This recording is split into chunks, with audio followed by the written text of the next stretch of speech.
Hey y'all, I've got another great resource for you to get some speech therapy practice at home. This is one of those books that I pull out again and again in my therapy sessions, so today I want to show you how to use it. Hi, I'm Bree, a speech-language pathologist with over 10 years of experience working with people with aphasia. And today I'm going to tell you about one of my very favorite practice tools. It's called Very Easy True Stories by Sandra Heyer. Today I'll show you how I use it for talking, understanding, reading, and writing. FYI, I also made a summary of everything I'm about to talk about in this video, so if you want to download it and have it right next to you while you practice at home, you can get it at the link below. I want to tell you really quickly why I love this book. It was actually made for people who are learning English as a second language, and that's not quite the same as aphasia, but there is some good overlap. The stories are short and simple, which is great if you're relearning how to read. And then the first few levels, in the intro and the level 1 series, there is a picture that goes with every single sentence of the story, which is really great for connecting those words with those concepts and building those pathways in your brain. This book also has a short introduction. It's aimed at ESL teachers, but it gives you ideas for different activities that you can do with these stories. It also tells you how to adapt the activities for different learners at different levels. At the end of each story, there are also practice pages that focus on things like spelling, comprehension, writing, and discussion. Some of these aren't perfect for people with aphasia, but they certainly can't hurt. And I like them because they do offer a way for people with aphasia to practice on their own because there's an answer key in the back. The last reason I love this book is because all of these stories actually happened. They're adapted from stories that appeared in a newspaper or a magazine article, and this seems to capture people's attention and keep interest levels high. The book I'm showing you today is level Intro A. If you want to get this book or another Very Easy True Stories, I'll put links in the description below so you can add it to your home library and keep practicing. All right, now let's take a look at what I might do with this book for speech therapy practice. For each story, there's a pre-reading page. And I'm actually just going to make a quick copy so that it's easy to keep it flat on the table. To start, I always take a minute to look at the picture silently.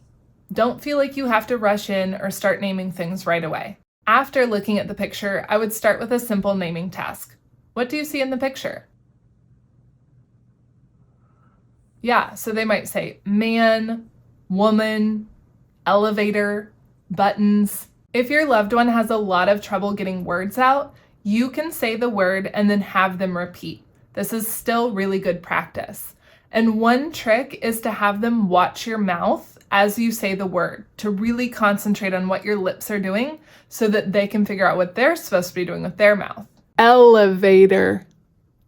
Elevator.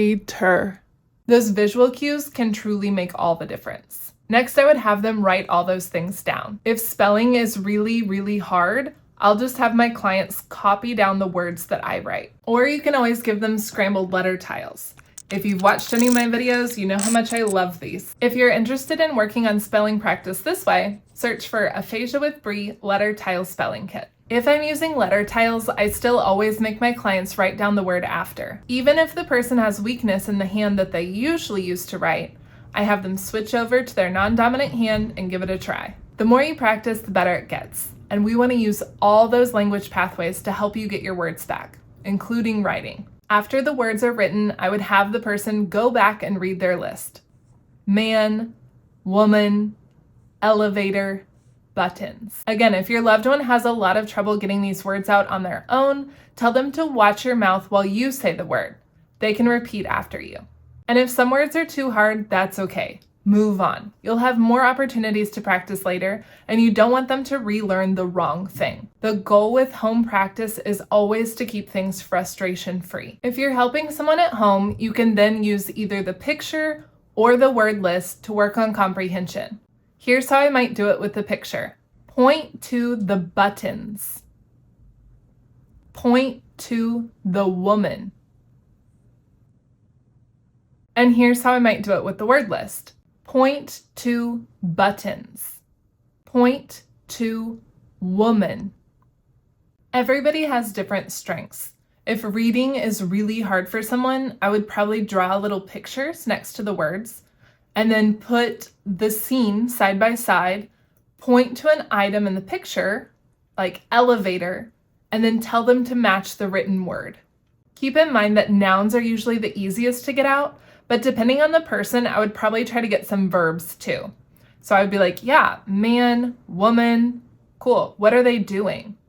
They're not standing up there. Or the man is talking. My biggest tip for caregivers is to wait. When you ask a question, count to 10 silently in your head before you say another word, before you ask another question, or before you try to help. I know it's coming from a good place. You want to jump in and give a hint, but the best thing you can do for your loved one is give them time and not interrupt their thought process. At this point, I try to put the nouns and the verbs together. And it's okay if it starts off as a phrase at this point. It might start like man sitting or man is talking. And that is awesome. Celebrate that. You got some great words out. Plus, those little grammar words like the and is are really, really tricky. If that's hard, you can always use a sentence formula. Something like, the man is... If that's still too hard, you can always give multiple choice. The man is eating. The man is jumping. The man is talking. Once you get the right word in there, you can say the sentence or read the sentence. The man is talking. And then because I'm a mean speech therapist, I would probably have them write it. If they just want to fill in the blank, that's all right. But even another step up would be to copy the whole sentence, not just the missing word. But also meet your loved one where they're at. If they're frustrated or rolling their eyes or just generally not interested in the task, move on. Let's take a quick break. Okay, yes, aphasia sucks, but I'm here to help. If you want a weekly email where I send you resources like this and pointers for how to practice at home, sign up for my email list. Visit aphasiawithbree.com/subscribe or click on the link in the description below. Now that we've done some pre-reading, let's move on to the actual story. This is where it's going to be pretty different depending on your level. For people who can read relatively well, I have them just try to read the story by themselves. If someone's reading is accurate, but it's super slow or just like exhausting for them, we might switch off. I'll read a sentence, you read a sentence. Or maybe I'll read a few and then you read one. A young man gets on an elevator. Your turn.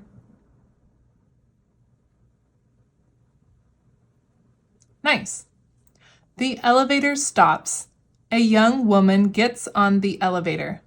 All right, your turn again. Another thing you can do if reading requires a lot of support is have a helper read most of the sentences, but then highlight specific content words. The helper will pause, the person with aphasia can fill in that one word. The easiest words tend to be nouns or really concrete words. A young, not a woman, it's a man gets on an elevator. I do personally like ways that involve the person a little bit more in the reading process, but I also completely understand that for some people, reading any words is really, really, really hard. And in that case, that's okay. I would read the whole story aloud. I would ask them to listen carefully and look at the pictures, and that is okay too. It's all about meeting the person where they're at. All right, another short break. How's it going so far? Does this seem like something that you could use? I'm trying to give you lots of different ways to use this resource so that you can find the level that's right for you. As a reminder, this book is written by Sandra Heyer and is published by Pearson. You can get it on the Pearson website and it's available on Amazon as well. I'll put links in the description below so you can add it to your home library and keep practicing. Okay, let's get back to it. Once you've read through the story, you have a few different options. One thing you can do is cover up the sentences and have the person with aphasia try to retell the story as best they can. This will not be word for word. It does not have to be perfect, but this is a really good way to work on talking skills. You could also have them try to write whatever words they can. They could write the story from memory. And again, writing can be really, really tricky. They might just write a few words. Man, elevator, stuck. That is okay, and that's a great place to start. Sometimes people are really hard on themselves because they miss a word or they're not sure how to spell something. Please remember that this is hard. Celebrate the wins and give yourself a pat on the back. Language is complicated, and this stuff takes a lot of practice. Another option is to have most of the sentence there, but then leave blanks for the person to fill in. If all of this is seeming a little too tricky, I would give written words to the person with aphasia. Again, concrete nouns, really easy to visualize words, nothing crazy, and they could match it onto the picture. If their reading level is a little bit higher, you could make copies of the pages and then cut apart the pictures and the sentences and have the person match each one to make the story again. If this video is helpful, please like and subscribe so you don't miss the next one. I'm also on Facebook and Instagram if you want to follow me there, and I'm thinking about making a TikTok. Should I make a TikTok? Tell me in the comments below. Okay, moving along. When you turn the page, it has the full story again with a picture from the original article. You can always try to reread the story again, but honestly, we have spent a lot of time with this story already, so a lot of times I just sort of laugh at the picture and move on. I mentioned at the beginning of this video that this book was intended for people who are learning English as a second language.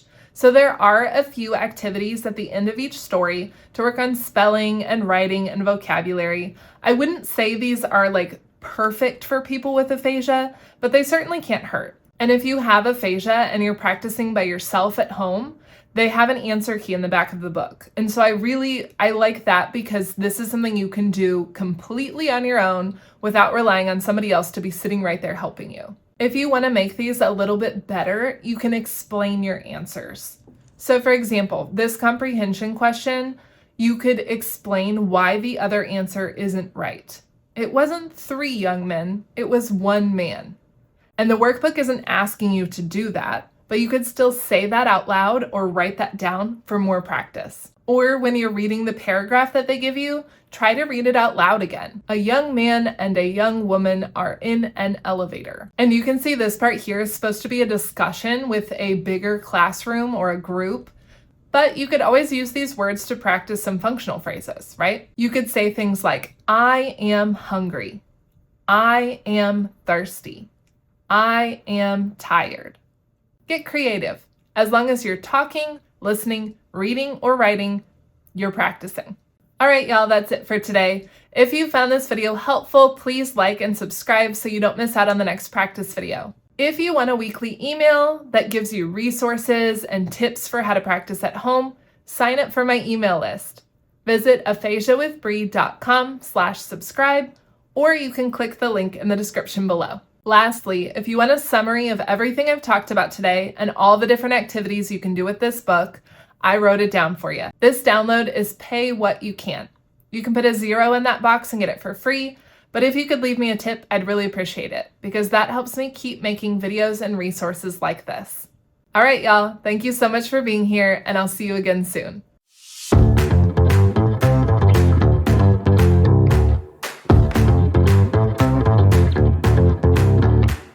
Do do do do do do do do do do do do do da da da da da da da da da da da da da.